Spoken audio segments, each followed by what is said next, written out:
Hello, Elm Springs United Methodist Church. I am Pastor Lindsey, and we are back today for episode 2 of our Loving Our Neighbors series. So last week we talked about a very simple concept, which was just noticing who's in our neighborhood. So how did you guys do?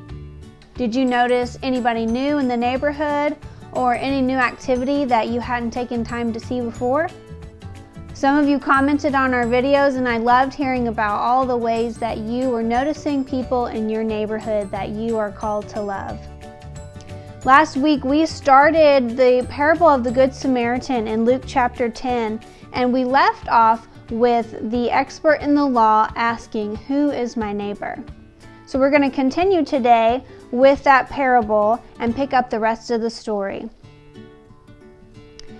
In reply, Jesus said, "A man was going down from Jerusalem to Jericho when he was attacked by robbers, and they stripped him of his clothes, beat him, and went away, leaving him half dead. A priest happened to be going down the same road, and when he saw the man, he passed by on the other side.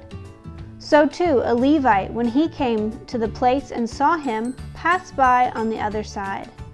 But a Samaritan, as he traveled, came where the man was, and when he saw him, he took pity on him. He went to him and bandaged his wounds, pouring on oil and wine. Then he put the man on his own donkey, brought him to an inn, and took care of him. The next day he took out 2 denarii and gave them to the innkeeper. 'Look after him,' he said, 'and when I return, I will reimburse you for any extra expense you may have.' Which of these 3 do you think was a neighbor to the man who fell into the hands of robbers?" The expert in the law replied, "The one who had mercy on him." Jesus told him, "Go and do likewise." Now, the authors of our text, The Art of Neighboring, suggest that we have become so accustomed to this story that we almost overemphasize it. And they mean this by saying, in the story, a Samaritan was somebody who was seen almost as an enemy of the Jews. They were of a different religious background, they were in a different geographic area, and so it was common that there would be strife between these 2 groups.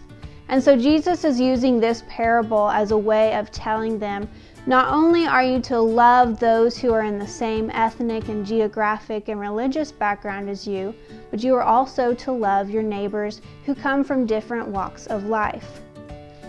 Now, we can overemphasize that and forget that we are supposed to love the very people who live in our neighborhoods.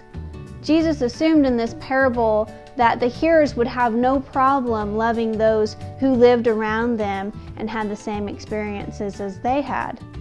But in our modern society, we've become so isolated that it's difficult for us to even know who's in our geographic area and who lives around us. So the authors of our text have suggested that we try a little experiment, and that is to see if you can name the people and some facts about their lives who live directly around you. So I've made a little chart of what my neighborhood looks like with the 8 houses directly around us. Now, my house is bigger than everyone else's. I don't know if that means I'm self-centered or I just can't draw very well. But I want to invite you to do something similar to this. And as you can see, there are 8 little houses drawn around, and they have A, B, and C on them. So the authors are suggesting that we try this experiment and we draw pictures of the houses directly around us and try to identify the following things about the people who live in our neighborhoods. So with an A, we want to write the names of the people who live in the houses represented by the box. First name's great. If you can get first and last name, way to go. But they want to invite us to try and learn more about our neighbors than just their names. So in the B section, they're asking us to write relevant information about each person and a little bit of data. And then section C is to write down some in-depth information that you would know about these people after connecting with them.